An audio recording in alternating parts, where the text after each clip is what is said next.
बांग्लादेश के इस्कॉन मंदिर से जुड़े रहे चिन्मय दास की गिरफ्तारी और फिर चटगांव में एक वकील सैफुल इस्लाम की हत्या के बाद भारत और बांग्लादेश के रिश्तों में एक बार फिर तनातनी देखने को मिली है। भारत के विदेश मंत्रालय ने चिन्मय दास की गिरफ्तारी के बाद से बांग्लादेश में अल्पसंख्यकों को कथित रूप से निशाना बनाए जाने को लेकर बयान जारी कर चिंता जताई थी। उसके बाद से बांग्लादेश ने भारत के बयान को बेबुनियाद करार दिया था और कहा था कि ये दोस्ती की भावना और दो पड़ोसी देशों की समझ के खिलाफ है।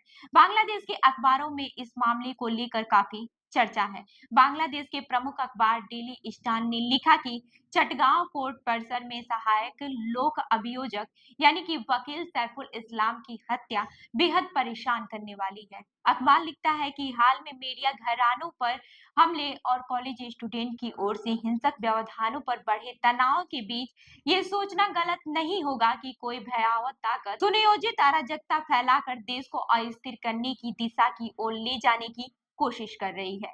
लिहाजा ये जरूरी है कि हमें सतर्क रहना होगा और कोई भी कदम पूरी जिम्मेदारी के साथ उठाना होगा। ये बताने की जरूरत नहीं है कि अगर इन वारदातों को ठीक से नियंत्रित न किया जाए तो इसके गहरे सांप्रदायिक नतीजे हो सकते हैं। ये एक ऐसे देश के लिए घातक होगा जिसने कभी कभार उकसाने की घटनाओं के बावजूद देश में समुदायों के बीच सद्भाव कायम करने के लिए काफी जद्दोजहद की है और इस पर उसे गर्व भी है। अखबार लिखता है कि इस तरह के विवाद में स्वार्थी तत्व भी शामिल हो सकते हैं। जैसे भारतीय मीडिया का एक वर्ग ये झूठी और भड़काऊ बातें प्रकाशित और प्रसारित कर रहा है कि मारे गए वकील सैफुल इस्लाम इस्कान से जुड़े चिन्मय दास के वकील थे। बांग्लादेश में सांप्रदायिक सद्भाव बिगड़ने न देने की अपील की। वहीं एक और प्रमुख अखबार प्रथम आलो ने अंग्रेजी संस्करण में भेदभाव विरोधी छात्रों आंदोलन के संयोजक रहे हसनत अब्दुल्ला की उस अपील को प्रमुखता से कवर किया है जिसमें उन्होंने हाल ही में चिन्मय दास की गिरफ्तारी और उसके बाद से हुई हिंसक प्रदर्शन जैसी घटनाओं को न दोहराने की अपील की है। अखबार के मुताबिक हसनत अब्दुल्ला ने अपने फेसबुक पेज पर एक पोस्ट में लिखा, बांग्लादेश सांप्रदायिक सद्भाव की धरती है, हम इस देश की एकता को नष्ट की इजाजत नहीं दे सकते हैं। अखबार ने लिखा है कि एक अन्य फेसबुक पोस्ट में राष्ट्रीय नागरिक कमेटी के सदस्य और जुलाई शहीद स्मृति फाउंडेशन के महासचिव शर्जीस इस्लाम ने लिखा, अगर कोई भी व्यक्ति चरमपंथी समूह या फिर संगठन धर्म का इस्तेमाल करके सांप्रदायिक उन्माद भड़काता है तो उसके खिलाफ कड़ी कार्रवाई होनी चाहिए। अब ये भी जान लेते हैं कि बांग्लादेश में नेशनलिस्ट पार्टी ने क्या कुछ कहा है। काल कंठो अखबार ने राष्ट्रीय एकता के आह्वान शीर्षक में लिखी रिपोर्ट में बांग्लादेश की प्रमुख राजनीतिक पार्टी बांग्लादेश नेशनलिस्ट पार्टी के कार्यवाहक अध्यक्ष तारिक रहमान से उस बयान का जिक्र किया है जिसमें उन्होंने चिन्मय दास की गिरफ्तारी और उसके बाद से हुई हिंसा को लेकर चिंता जताई है। अखबार के मुताबिक पार्टी ने कहा है कि देश की स्थिरता को नष्ट करने वालों का विरोध करने के लिए राष्ट्रीय एकता बनाने की कोशिश होनी चाहिए। अखबार लिखता है कि उन्होंने यानी कि तारिक रहमान ने अपने एक बयान में बांग्लादेश की सेनाओं से एकजुट रहने का आह्वान किया। बैठक में सनातन धार्मिक संगठन इस्कान और बांग्लादेश सम्मिलित सनातनी जागरण जोत के प्रवक्ता रहे चिन्मय कृष्ण दास ब्रह्मचारी की गिरफ्तारी का मुद्दा उठाया गया।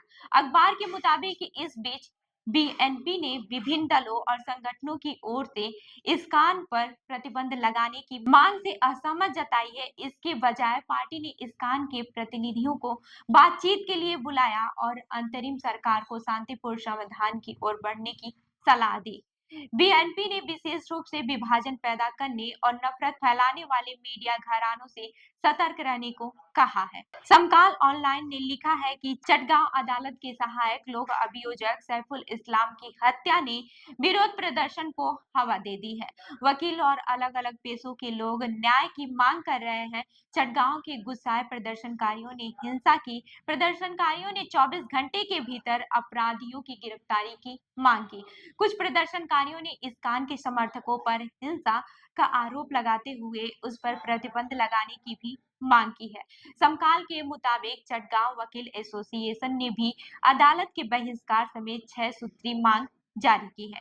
बांग्लादेश सम्मिलित सनातनी जागरण जोत के प्रवक्ता रहे चिन्मय कृष्ण दास के समर्थकों और चटगांव अदालत में कानून लागू करने वाली एजेंसियों के कर्मचारियों के बीच झड़प के दौरान वकील पर जानलेवा हमला किया गया था।